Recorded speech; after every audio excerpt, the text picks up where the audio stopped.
الله الله الله الله الله. إن الحمد لله نحمده ونستعينه ونستغفره ونعوذ بالله من شرور أنفسنا ومن سيئات أعمالنا. من يهده الله فلا مضل له ومن يضلل فلا هادي له. وأشهد أن لا إله إلا الله وحده لا شريك له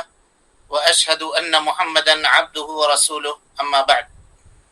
فإن خير الحديث كتاب الله وخير الهدي هدي محمد صلى الله عليه وسلم وشر الأمور محدثاتها وكل محدثة بدعة وكل بدعة ضلالة وكل ضلالة في النار. محترم حاضرین، سامعین و سامعات، ناظرین و ناظرات، اصول ثلاثہ کے اس درس میں آپ تمام حضرات کا خیر مقدم ہے۔ اللہ رب العالمین ہمارے اور آپ کے مل بیٹھنے کو قبول فرمائے، علم دین سیکھنے،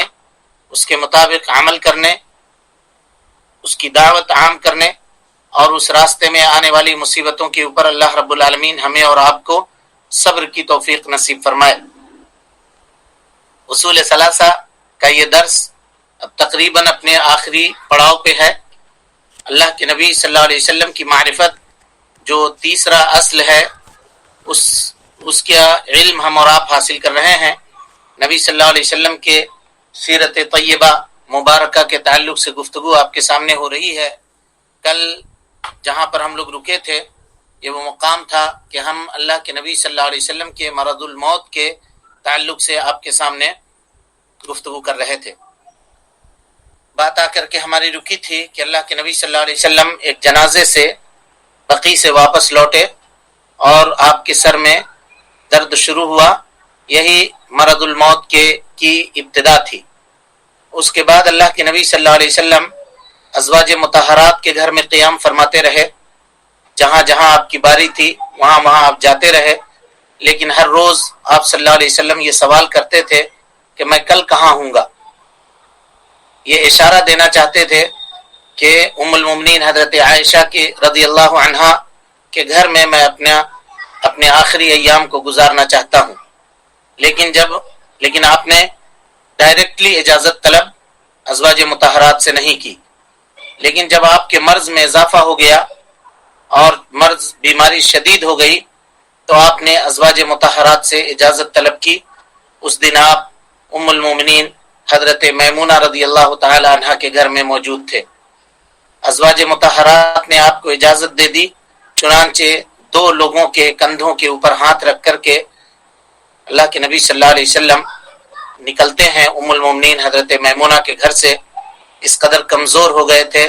کہ اب قدم اٹھانا آپ کے لیے مشکل تھا۔ ایک طرف فضل ابن عباس رضی اللہ تعالیٰ عنہ اور دوسری جانب حضرت علی رضی اللہ تعالیٰ عنہ کے سہارے سے آپ صلی اللہ علیہ وسلم اپنے قدم مبارک کو زمین کے اوپر گھسیٹتے ہوئے ام المومنین حضرت عائشہ صدیقہ رضی اللہ تعالیٰ عنہا کے گھر میں پہنچتے ہیں۔ یہ وہ دن تھا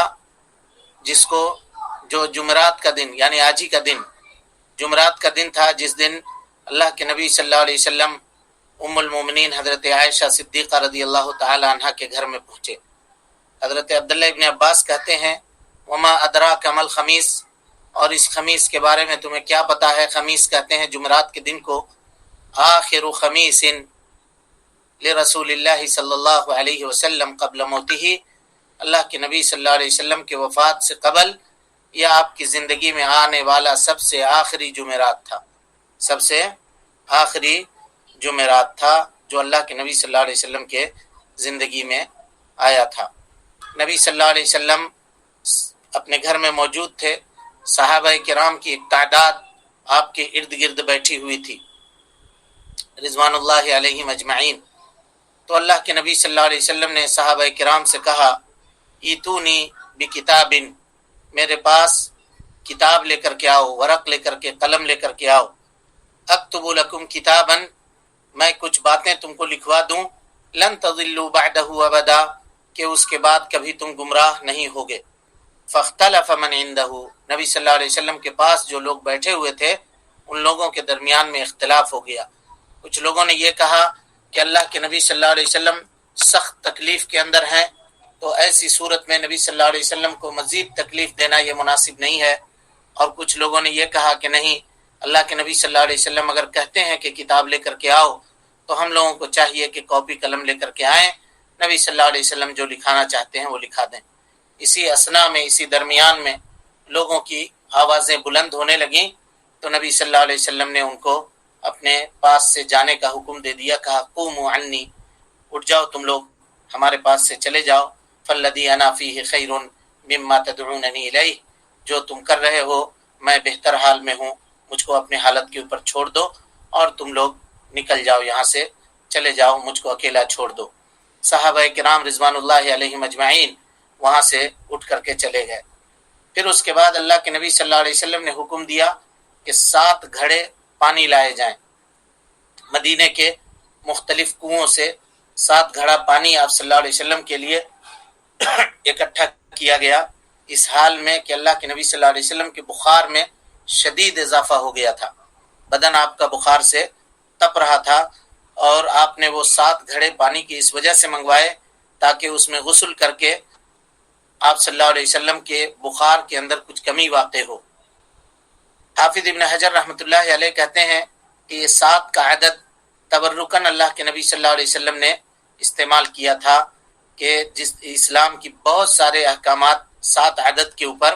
مشتمل ہیں، اس لیے اللہ کے نبی صلی اللہ علیہ وسلم نے یہ 7 عدد گھڑے جس میں پانی بھرا ہوا ہو لے کر کے آنے کا حکم دیا، اور کہا لعلی اعہد الناس، میں لوگوں سے کچھ گفتگو کرنا چاہتا ہوں قبل اس کے کہ بخار کچھ کم ہو جائے تو جا کر کے میں ان کے سامنے بیٹھوں گا۔ جب گھڑا لے آیا گیا، پانی بھر کے اس میں لے آیا گیا، تو اللہ کے نبی صلی اللہ علیہ وسلم نے ام المومنین حضرت عائشہ کو کہا کہ تم لوگ مل کر کے یہ گھڑے جو ہیں اس کے پانی کو میرے اوپر ڈالو، یعنی مجھ کو غسل دلاؤ۔ ام المومنین حضرت عائشہ کہتی ہیں کہ نبی صلی اللہ علیہ وسلم کھڑے ہونے کی طاقت نہیں رکھتے تھے، چنانچہ ایک ٹب لایا گیا، جو ٹب حضرت حفصہ کا تھا، تانبے کا یا پیتل کا ٹب تھا، کٹھوت جس کو کہتے ہیں، جس میں کپڑے وغیرہ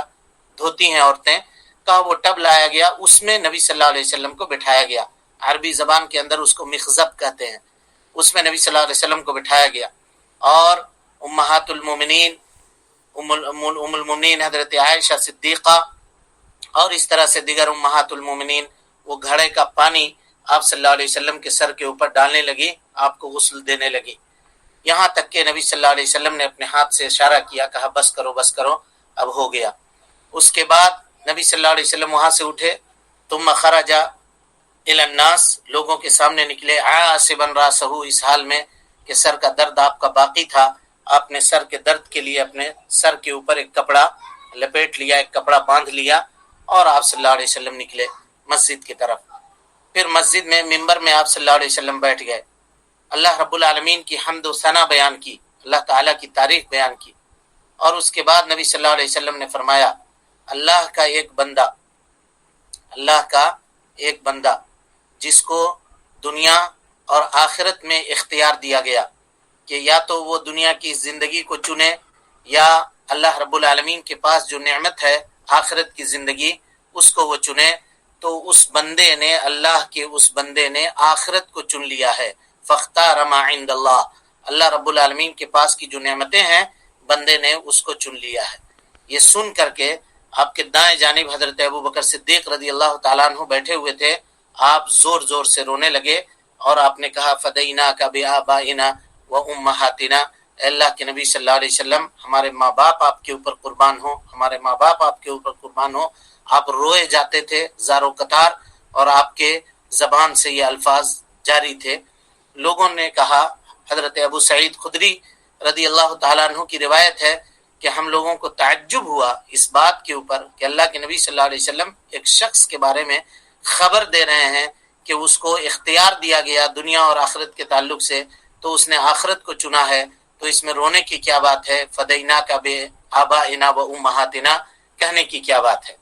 لیکن ابو سعید خدری کہتے ہیں کہ ہم تمام لوگوں کو اس کا گمان تک نہیں تھا، لیکن حضرت ابو بکر صدیق رضی اللہ تعالیٰ عنہ معاملے کو سمجھ چکے تھے کہ وہ بندہ جس کو اختیار دیا گیا تھا وہ کوئی اور نہیں بلکہ خود جناب محمد رسول اللہ صلی اللہ علیہ وسلم کی ذات مبارکہ تھی۔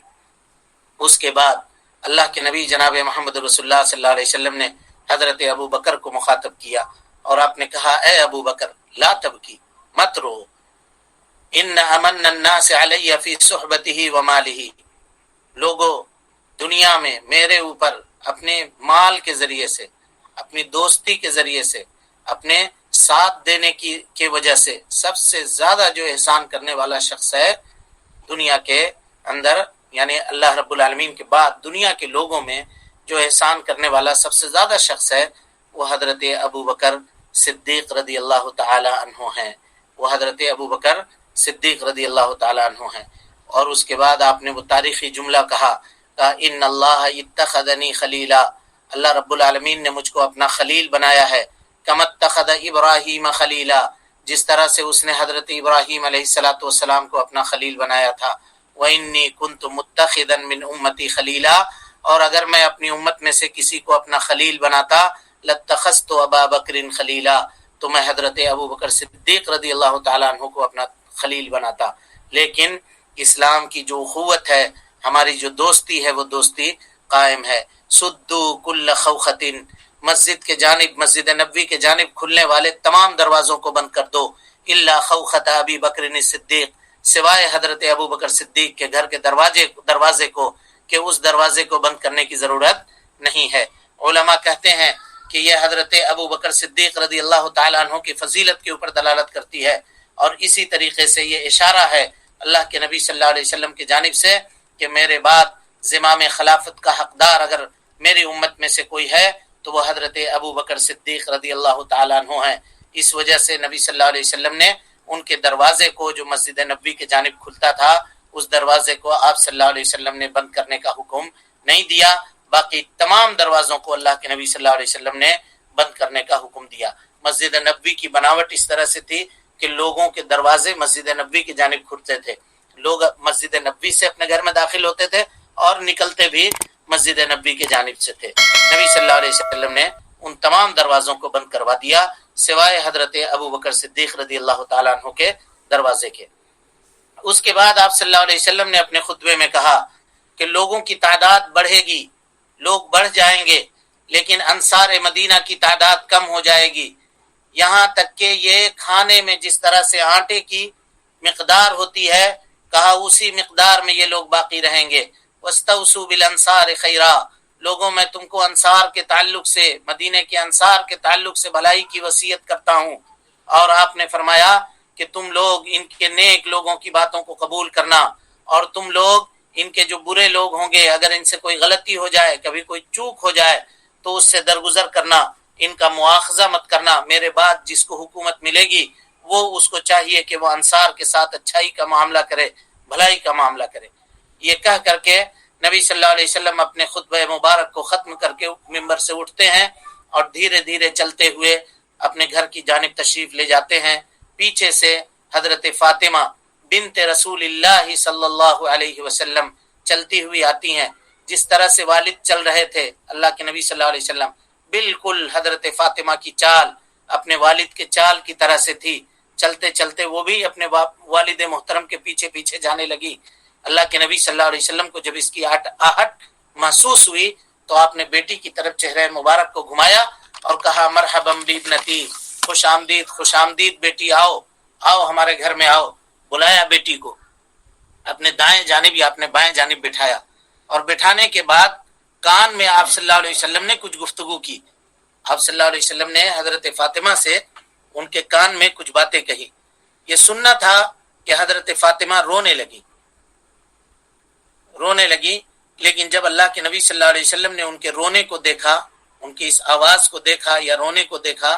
تو اللہ کے نبی صلی اللہ علیہ وسلم نے دوبارہ ان کے کان میں کچھ گفتگو کی۔ نبی صلی اللہ علیہ وسلم نے چپکے سے تو ام المومنین حضرت فاطمہ رضی اللہ عنہا ہنسنے لگی۔ ام المومنین حضرت عائشہ صدیقہ رضی اللہ تعالی عنہا موجود تھیں۔ انہوں نے حضرت فاطمہ سے سوال کیا، خصکی رسول اللہ صلی اللہ علیہ وسلم، اللہ کے نبی صلی اللہ علیہ وسلم نے اپنے تمام ازواج مطہرات میں سے تم کو اختیار کیا، تم سے کچھ آہستہ سے خاموشی سے گفتگو کی، کیا بات تھی بتاؤ تم ہم سب کو۔ حضرت فاطمہ نے جواب دیا، فواللہ، قسم اللہ کی، میں اللہ کے نبی صلی اللہ علیہ وسلم کے راز کو لوگوں کے سامنے افشا نہیں کروں گی، میں نہیں بتاؤں گی لوگوں کو کہ اللہ کے نبی صلی اللہ علیہ وسلم نے کیا کہا ہے۔ لیکن جب اللہ کے نبی صلی اللہ علیہ وسلم اس دنیا سے رخصت ہو گئے تو ام المومنین حضرت عائشہ نے حضرت فاطمہ رضی اللہ تعالی عنہ کو بلایا اور ان سے کہا کہ سنو، جو حق ہے میرا تمہارے اوپر، یعنی میں تمہاری ماں ہوں، یہ حق ہے کہ نبی صلی اللہ علیہ وسلم نے تم سے جو گفتگو کی تھی ان دنوں کے اندر، تم وہ بات بتاؤ مجھ کو۔ تو حضرت فاطمہ نے کہا کہ اب چونکہ اللہ کے نبی صلی اللہ علیہ وسلم نہیں ہے تو میں آپ کو وہ باتیں بتلاتی ہوں جو اللہ کے نبی صلی اللہ علیہ وسلم نے مجھ سے کہی تھی۔ کہا پہلی مرتبہ جب اللہ کے نبی صلی اللہ علیہ وسلم نے مجھ سے گفتگو کی تو کہا کہ جبرائیل ہر سال قرآن مجید ایک مرتبہ مجھ سے سنتے تھے رمضان میں، اس مرتبہ مجھ سے قرآن مجید 2 مرتبہ سنا گیا ہے، یعنی 2 مرتبہ حضرت جبرائیل نے قرآن مجید کا دور میرے سامنے کروایا ہے۔ اے فاطمہ، مجھے یہ لگتا ہے کہ میرا وقت اب قریب ہے، میرا وقت اب قریب ہے، موت کا وقت قریب آ چکا ہے۔ فاتق اللہ، اللہ کا خوف کرو، اللہ سے ڈرنا، واصبری، اور صبر کرنا، فإنه نعم السلف انا لکی، میں تمہارے لیے بہترین چھوڑ کر کے جانے والے لوگوں میں سے ہوں گا، میں تمہارا باپ ہوں اور تم کو یہ وصیت اور نصیحت کر رہا ہوں کہ میرے بعد صبر کرنا اور اللہ رب العالمین کا تقوی اختیار کرنا۔ قالت رضی اللہ عنہا، حضرت فاطمہ کہتی ہیں کہ جب میں نے یہ سنا اللہ کے نبی صلی اللہ علیہ وسلم سے تو میں رونے لگی، وہ رونے کو تم لوگ دیکھ چکی ہو، یعنی ازواج مطہرات کو خطاب کر کے کہا کہ میں رو رہی تھی، وہ تم نے دیکھا ہے۔ اس کے بعد دوبارہ اللہ کے نبی صلی اللہ علیہ وسلم نے مجھ سے گفتگو کی اور کہا کہ کیا ہے فاطمہ، کیا تم اس بات سے راضی نہیں ہو کہ اللہ رب العالمین نے تم کو تمام دنیا کے عورتوں کے اوپر سردار بنایا ہے، تم جنت کے عورتوں کی سردار ہو، کیا تم اس بات سے راضی نہیں ہو؟ حضرت فاطمہ کہتی ہیں کہ یہ سن کر کے میں ہنسنے لگی اور میرے ہنسنے کی کیفیت کو تم سارے کے سارے لوگوں نے اس وقت دیکھا تھا۔ اب اس کے بعد، یعنی یہ تو حضرت فاطمہ کی گفتگو ہوئی، یعنی اللہ کے نبی صلی اللہ علیہ وسلم جب حضرت فاطمہ سے گفتگو کر رہے تھے اس وقت، تو اس کے بعد جب حضرت فاطمہ چلی گئیں تو ازواج مطہرات اللہ کے نبی صلی اللہ علیہ وسلم کے پاس موجود تھیں، گفتگو کر رہی تھیں نبی صلی اللہ علیہ وسلم سے، کچھ آپس میں گفتگو ہو رہی تھی۔ تو اسی درمیان میں ام حبیبہ اور ام سلمہ امہات المومنین میں سے، یہ دونوں ازواج مطہرات میں سے ان دونوں نے اللہ کے نبی صلی اللہ علیہ وسلم سے تذکرہ کیا اس گرجا گھر کا جو انہوں نے حبشہ کے اندر دیکھا تھا، اور اس میں بہت ساری تصویریں لگی ہوئی تھی۔ تو ان لوگوں نے اس گرجا گھر کی خوبصورتی کا اور اس میں لگی ہوئی تصویروں کا تذکرہ اللہ کے نبی صلی اللہ علیہ وسلم کے سامنے کیا۔ فرفع النبی صلی اللہ علیہ وسلم رأسہ، یہ سن کر کے نبی صلی اللہ علیہ وسلم نے اپنے سر مبارک کو بلند کیا، اٹھایا اور کہا اولئک اذا مات فیہم الرجل الصالح، یہ وہ لوگ ہیں کہ جب ان میں سے کسی صالح اور نیک آدمی کا انتقال ہو جاتا تھا، بنوا علی قبرہ مسجدا، تو یہ لوگ ان کے قبروں کو مسجد بنا لیتے تھے۔ ثم صوروا تلک الصور، اور اس میں پھر وہ تصویریں بنا کر کے لگا لیتے تھے۔ اولئک شرار الخلق عند اللہ، یہ اللہ رب العالمین کے نزدیک سب سے بدترین مخلوق ہے۔ اور ایک دوسری روایت میں نبی صلی اللہ علیہ وسلم نے فرمایا اولئک شرار الخلق عند اللہ یوم القیامہ، یہ لوگ قیامت کے دن بدترین مخلوقات میں شمار کیے جائیں گے۔ اس کے بعد ام المومنین حضرت عائشہ صدیقہ رضی اللہ تعالی عنہا کہتی ہیں کہ پھر اللہ کے نبی صلی اللہ علیہ وسلم کے اوپر بیماری سخت ہونے لگی، بڑھنے لگی۔ آپ صلی اللہ علیہ وسلم نے پوچھا، سوال کیا، اصل الناس، کیا لوگوں نے نماز پڑھ لی؟ لوگوں نے جواب دیا، لا یا رسول اللہ، لوگوں نے نماز نہیں پڑھی ہے، ہم ینتظرونک، وہ سب کے سب آپ کے انتظار میں ہیں۔ یہ عشاء کی نماز کا وقت تھا اس وقت۔ اللہ کے نبی صلی اللہ علیہ وسلم نے کہا کہ مجھ کو اٹھاؤ، بٹھاؤ، غسل کرواؤ۔ آپ کے اوپر پانی ڈالا گیا، آپ کو غسل کیا گیا، اسی ٹب میں رکھ کر کے بٹھا کر کے آپ کو غسل دیا گیا۔ حضرت عائشہ کہتی ہیں کہ ہم لوگوں نے آپ کو غسل دیا، پھر آپ صلی اللہ علیہ وسلم کھڑے ہونا چاہتے تھے، جانا چاہتے تھے، لیکن بے ہوش ہو کر کے آپ صلی اللہ علیہ وسلم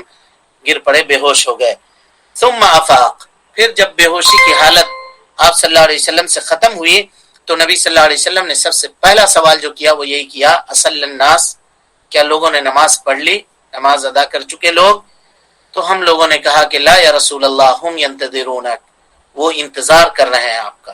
نماز ان لوگوں نے نہیں پڑھی ہے۔ کہا فدعوا لی ماء، لاؤ پانی لاؤ میرے لیے، پانی لایا گیا۔ پھر غسل کیا آپ صلی اللہ علیہ وسلم نے، پھر آپ جانے کا ارادہ کر رہے تھے،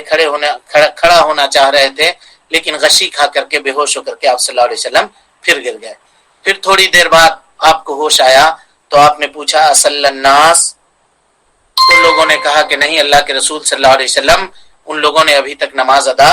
نہیں کی ہے۔ پھر آپ نے حکم دیا کہ میرے لیے پانی رکھو، پھر آپ صلی اللہ علیہ وسلم نے غسل کیا، پھر آپ کھڑے ہونا چاہتے تھے، جانا چاہتے تھے، لیکن آپ کو پھر غشی آ گئی، بے ہوشی طاری ہوئی، آپ صلی اللہ علیہ وسلم دوبارہ پھر بیٹھ گئے، اور جب آپ کو افاقہ ہوا، جب بے ہوشی آپ کی ختم ہوئی تو آپ نے لوگوں سے پوچھا اصل الناس، کیا لوگوں نے نماز پڑھ لی؟ لوگوں نے کہا کہ نہیں، اللہ کے رسول صلی اللہ علیہ وسلم وہ سب کے سب مسجد میں کھڑے ہیں، آپ کا انتظار کر رہے ہیں، کسی نے نماز ادا نہیں کی ہے۔ تو نبی صلی اللہ علیہ وسلم نے کہا مرو ابا بکرین، حضرت ابو بکر صدیق رضی اللہ تعالیٰ عنہ کو حکم دو، فلیصلی بالناس، وہ لوگوں کو نماز پڑھائیں۔ یعنی اللہ کے نبی صلی اللہ علیہ وسلم عاجز ہو گئے نکلنے سے، قاصر ہو گئے، اب نہیں، جتنی کوشش آپ صلی اللہ علیہ وسلم کر سکتے تھے وہ ساری کوشش آپ نے کر لی، ساری کوشش آپ صلی اللہ علیہ وسلم نے کر لی۔ یہاں علماء نے لکھا ہے کہ جماعت سے نماز پڑھنے کی اہمیت اللہ کے نبی صلی اللہ علیہ وسلم کی زندگی کے ان حالات سے انسان لگا سکتا ہے، زندگی کے ان حالات سے لگا سکتا ہے۔ سخت بخار میں ہے، اور بخار کی کیا کیفیت تھی وہ ابھی گفتگو آپ کے سامنے آ رہی ہے کہ کس طرح کی بخار آپ صلی اللہ علیہ وسلم کو لگی ہوئی تھی۔ بہرحال ام المومنین حضرت عائشہ صدیقہ رضی اللہ عنہا کہتی ہیں کہ جب میں نے یہ سنا کہ نبی صلی اللہ علیہ وسلم میرے والد محترم کو کہہ رہے ہیں کہ آپ نماز پڑھا لیں، یا آپ نماز لوگوں کے امام بن کر کے لوگوں کی نماز پڑھوائیں، تو میں نے نبی صلی اللہ علیہ وسلم سے کہا کہ اللہ کے رسول صلی اللہ علیہ وسلم، میرے والد ابو بکر صدیق رضی اللہ تعالیٰ عنہ جب آپ کی جگہ پر کھڑے ہوں گے، آپ کے مصلی پر کھڑا ہوں گے، تو رقیق قلب آدمی ہے، نرم دل آدمی ہے، روئیں گے، لم یسمع الناس، لوگ گفتگو، لوگ باتیں نہیں سن سکیں گے، آپ کی قرات، آپ کی تلاوت نہیں سن سکیں گے رونے کی وجہ سے۔ فمر عمر، حضرت عمر کو حکم دیجئے، یصلی بالناس، وہ لوگوں کو نماز پڑھا دیں۔ اور جب ام المومنین حضرت عائشہ نے کہا، نبی صلی اللہ علیہ وسلم نے دھیان نہیں دیا، تو ام المومنین حضرت حفصہ کو حضرت عائشہ صدیقہ رضی اللہ تعالیٰ عنہ نے کہا کہ تم بات کرو نبی صلی اللہ علیہ وسلم سے، اور کہو کہ حضرت ابو بکر صدیق رضی اللہ عنہ رقیق قلب ہیں، وہ آپ کے ممبر کے اوپر کھڑے ہو کر کے نماز نہیں پڑھا سکیں گے، رونے والے انسان ہیں، آپ حضرت عمر کو حکم دیجئے کہ وہ نماز پڑھا دیں۔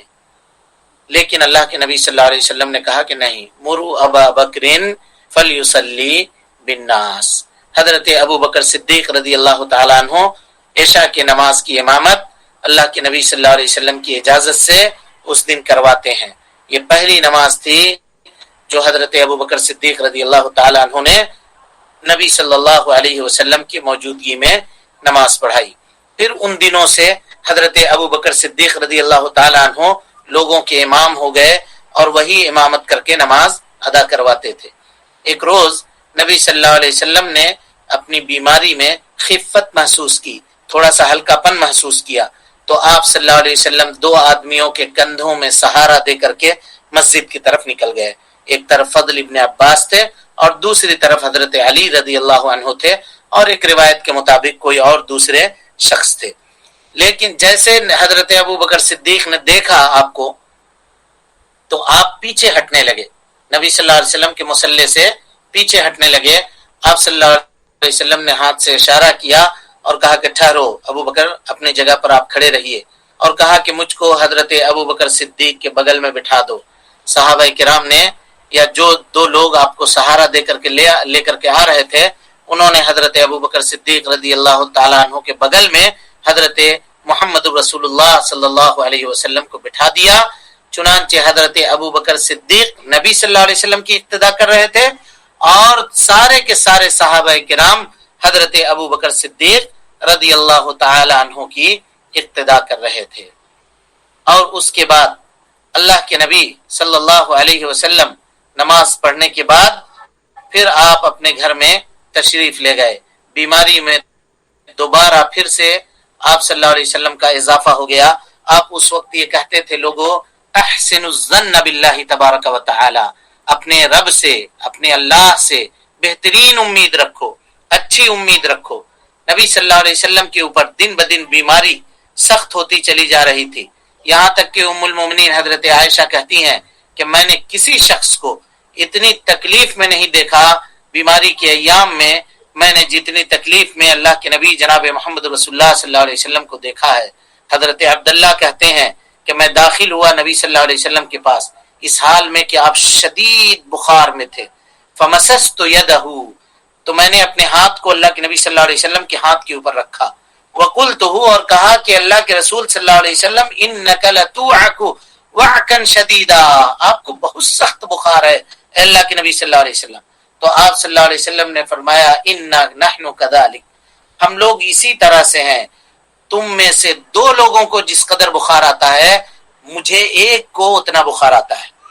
مجھے ایک کو اتنا بخار آتا ہے۔ قالت، تو حضرت عبداللہ کہتے ہیں میں نے کہا تو پھر آپ کو اجر بھی ڈبل ہوگا اللہ کے رسول صلی اللہ علیہ وسلم؟ تو نبی صلی اللہ علیہ وسلم نے فرمایا اجل، ہاں مجھے اجر بھی زیادہ ہے۔ پھر آپ صلی اللہ علیہ وسلم نے حدیث مبارکہ بیان فرمائی ما من مسلمین، کوئی بھی مسلمان آدمی ایسا نہیں ہے یصیبہ اذی، اگر اس کو کوئی مصیبت پہنچتی ہے، فما سواہ، یا اس سے کوئی چھوٹی بھی تکلیف پہنچتی ہے، الا حط اللہ بہ سیئات، اللہ رب العالمین اس کے ذریعے سے اس کے گناہوں کو مٹاتا ہے، بالکل اسی طریقے سے جس طریقے سے درخت اپنے پتوں کو جھاڑتی ہے اور اپنے پتوں کو گراتی ہے، کہا مسلمان آدمی سے اس کے گناہ اس طرح سے جھڑتے ہیں۔ حضرت ابو سعید خدری رضی اللہ تعالیٰ عنہ کہتے ہیں کہ ان ایام میں اللہ کے نبی صلی اللہ علیہ وسلم کے پاس داخل ہوا تو دیکھا کہ اللہ کے نبی صلی اللہ علیہ وسلم سخت بخار میں ہیں۔ میں نے اپنے ہاتھ اللہ کے نبی صلی اللہ علیہ وسلم کے بدن کے اوپر رکھا تو نبی صلی اللہ علیہ وسلم ایک چادر اوڑھے ہوئے تھے اور قمیص پہنے ہوئے تھے۔ کہا قمیص اور چادر ہونے کے باوجود آپ کے جسم میں بخار اور گرمی کی حرارت کو میں نے اس کے اوپر سے محسوس کیا، لحاف کے اوپر سے بھی، یعنی وہ لحاف جو آپ اوڑھے ہوئے تھے جسم کے بخار کی وجہ سے وہ لحاف بھی تپ رہا تھا، وہ بھی گرم ہو چکا تھا۔ تو میں نے کہا اللہ کے رسول صلی اللہ علیہ وسلم ما شدھا علیک، یہ بخار کتنا سخت ہے آپ کو اللہ کے رسول صلی اللہ علیہ وسلم؟ تو اللہ کے نبی صلی اللہ علیہ وسلم نے فرمایا انا کذالک، ہم لوگ اسی طرح سے ہیں، یضاعف لنا البلاء، اللہ رب العالمین بلا اور مصیبت بڑھا کر کے انبیاء کو عطا کرتا ہے، وَيُضَعَّفُ لَنَا الْأَجْرِ، تاکہ اللہ رب العالمین ہمارے اجر کے اندر اضافہ کرے، اجر اور ہماری نیکیوں کے اندر اللہ رب العالمین اضافہ کرے۔ تو میں نے پوچھا، حضرت ابو سعید کہتے ہیں کہ میں نے پوچھا اللہ کے رسول صلی اللہ علیہ وسلم دنیا میں کون لوگ ہیں جو اللہ رب العالمین ان کو سخت بلا اور مصیبت سے دوچار کرتا ہے؟ تو نبی صلی اللہ علیہ وسلم نے فرمایا ان اشد الناس ابتلاء الانبیاء، روئے زمین میں سب سے زیادہ بلا اور مصیبت اور پریشانی میں گرفتار کیے جانے والے لوگ انبیاء علیہم الصلوۃ والسلام ہیں، ثم الصالحون، اور اس کے بعد کہا کہ اس کے بعد جو صالح لوگ ہیں وہ لوگ ہیں، یہاں تک کہ کوئی شخص اپنے فقر و فاقہ کی وجہ سے کچھ بھی نہیں پاتا ہے سوائے اس کپڑے کے جس کو وہ پہنا ہوا ہے، اور تم لوگ مالداری سے جس طرح سے خوش ہوتے ہو، اللہ رب العالمین کے نیک اور صالح بندے ضعیفی سے، فقر و فاقہ سے اس طرح سے خوشی محسوس کرتے ہیں تاکہ اللہ رب العالمین اس کے ذریعے سے ان کے ثواب کے اندر اضافہ کرتا ہے، ان کے درجات کو بلند کرتا ہے۔ یہ وہ ایام ہیں اللہ کے نبی صلی اللہ علیہ وسلم کے زندگی کے جو آخری ایام ہے۔ وقت چونکہ مکمل ہوا، اب اس کے بعد انشاءاللہ کل کے گفتگو میں اس درس کو مکمل کرنے کی کوشش کریں گے۔ اللہ رب العالمین سے دعا ہے کہ اللہ تعالی ہمیں اور آپ کو حسن عمل کی توفیق دے، ہماری اصلاح فرمائے، جب تک زندہ رکھے دین اسلام پہ زندہ رکھے، اور جب اٹھائے ایمان پہ اٹھائے، آمین وآخر دعوانا ان الحمد للہ رب العالمین، والسلام علیکم ورحمۃ اللہ وبرکاتہ۔ اللہ اللہ اللہ